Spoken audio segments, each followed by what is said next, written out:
Hey and welcome back to the channel. Today I'm going to share with you a super important thing that can drastically improve your guitar playing without actually learning any new scales, any new chords, or any new information on the fretboard. What it relates to is articulation. It's not really focused on what you play, but it's rather focused on how you play. And when you understand that you have that lever to basically pull as well when it comes to making your playing sound more exciting, more melodic and more musical, then that really helps you to step into that next level as a guitar player, whether you play worship on Sunday or whatever you do on the guitar. So let's go ahead and check out the part that I composed to illustrate some of these ideas, and afterwards we'll come right back and break it down for you note for note.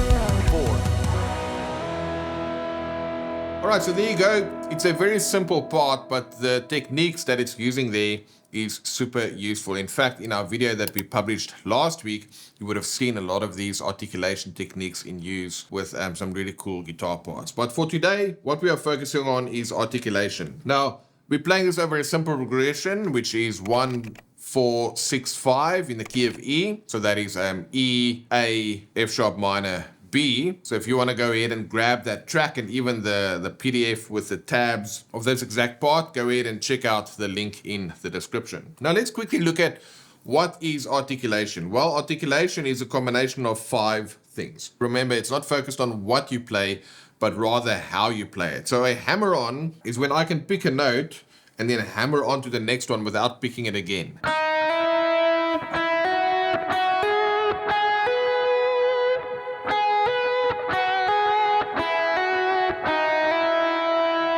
Pull-offs, on the other hand, is basically a hammer-on in reverse. So what I'm doing is I'm picking the note and then I'm pulling off to the previous note.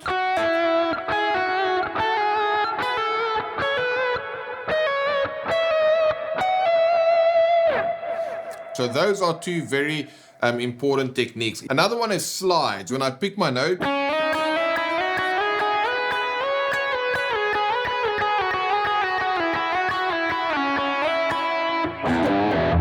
the 4th one is vibrato. Singers do this often where they sing a note and then they kind of trill it a little bit. Vibrato is really just a rapid variation in pitch. So if I have a B note, slowly I'm doing this, but it doesn't sound nice when I do it too slow. I have to kind of get rapid variation in pitch.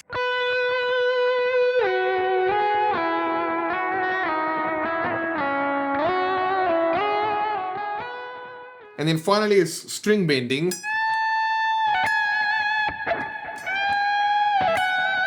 where you basically pick a note and instead of picking the next note,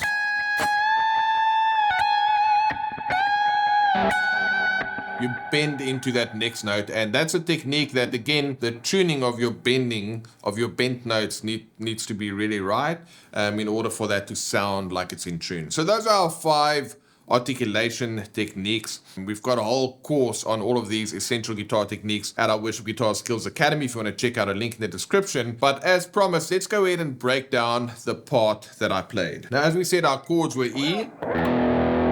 So for that, I picked the 4th fret, I hammered onto the 5th fret, and then I slide into the 9th fret. So it's pick, hammer, slide. And of course, I'm using a volume swell here to kind of get rid of the attack of the note. Otherwise, it's going to sound like this. So that attack is fine in some instances, but sometimes it calls too much attention to itself, so you'd rather hide the attack. So you'll first pick the note, and then you open up your volume pot, or you can do it with a volume pedal as well. I prefer the using the volume control. It kind of gives you a different connection and touch with a note. So I'm pick, I swell into it, and then I hammer and I slide. That's the call, and then the answer is, again, I'm picking, then I'm swelling into it. So it's pick, swell, pull, hammer, slide. I'll say it again slowly. Pick, swell, pull, hammer, slide. So pick, swell, pull, hammer, slide. It's a bit of a tongue twister, but it sounds like this. And that's the response to the call that I just played. That kind of comes from blues music, where some people sang something and then other people responded to something. It's a call and response. So here's my call.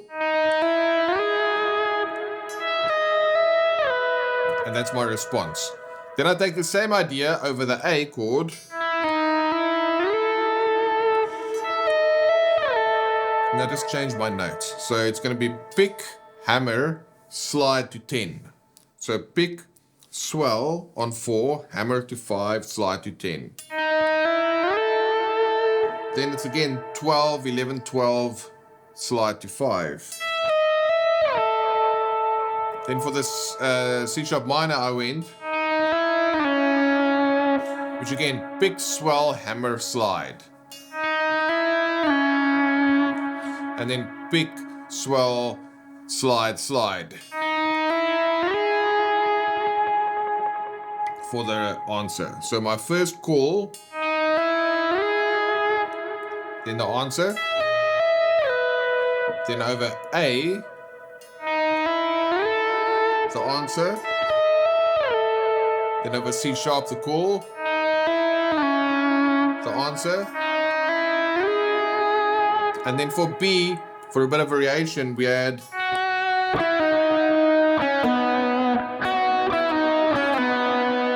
so I pick, pull, pick, slide. Then again.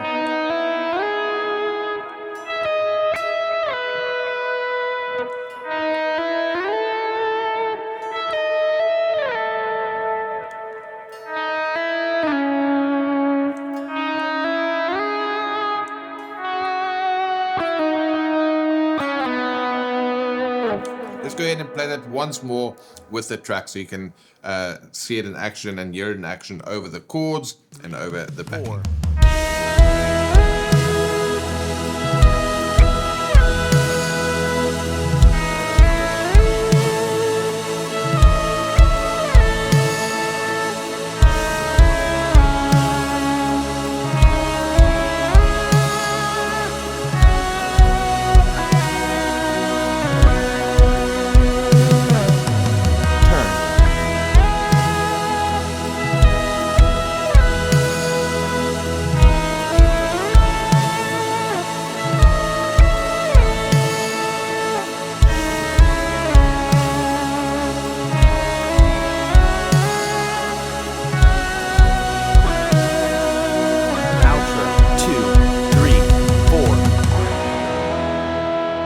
Hopefully that gives you a sense of how you can add more of a vocal quality and more of a lyrical quality to your guitar playing. And a lot of guitarists, they wonder, like, how can we play more melodically? How can we play better fills? How can we play cooler solos? How can we compose better parts? The answer to that all lies into, you want to play things that someone can sing, right? Guitarists are known for this. Or, I mean, that's fun to do on the guitar, but no normal person sings that in a shower in the morning. Or you probably don't hear birds singing that in the trees. It's just not very melodic. It's got its device and its purpose to serve in the guitar world. And it's totally cool. We all love it. Nothing wrong with it. But in a worship environment, the Bible says, sing unto the Lord a new song. So how can you sing on your guitar? Well, you do that through the use of articulation, because then you can emulate the human voice in a better way. And number two, you do that by understanding your chord tones, knowing what notes fit over which chords, so you can make better choices as it relates to your note choice. Now, that's what you can go and do and work on. If you want to get the track we jammed over, you want to get the exact backing track, just check the link in the description. Tell us where to send it. We'll send it over your way. And if you want to take this to the next level, start looking at how you might combine some of these ideas. So instead of pick, hammer, slide,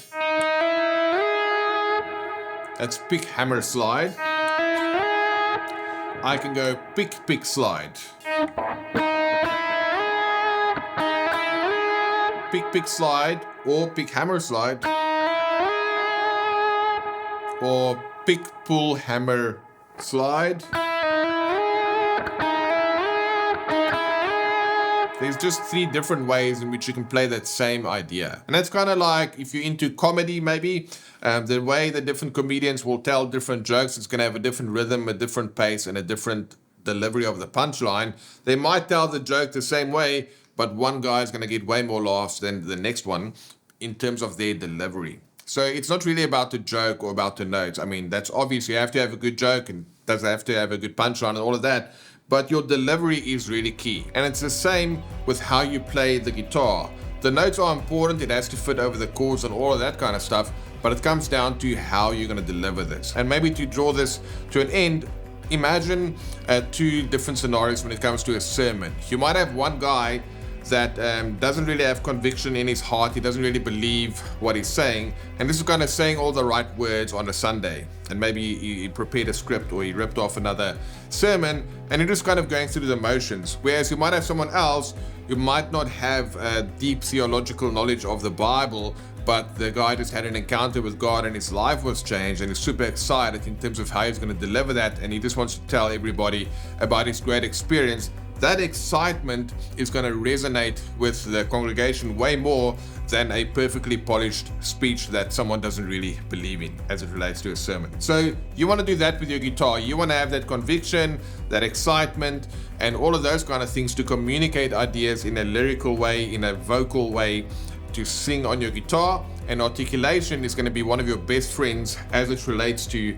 how you say the notes, and not really focusing on what you play, but rather how you play it. Now, if you want to go ahead and dive deeper into repetition and syncopation, which is a great way to compose some really amazing guitar parts, go ahead and check out this video and you'll see how we combine articulation we've done today together with some cool musical ideas. All right, guys, have fun, and I'll see you in the next one.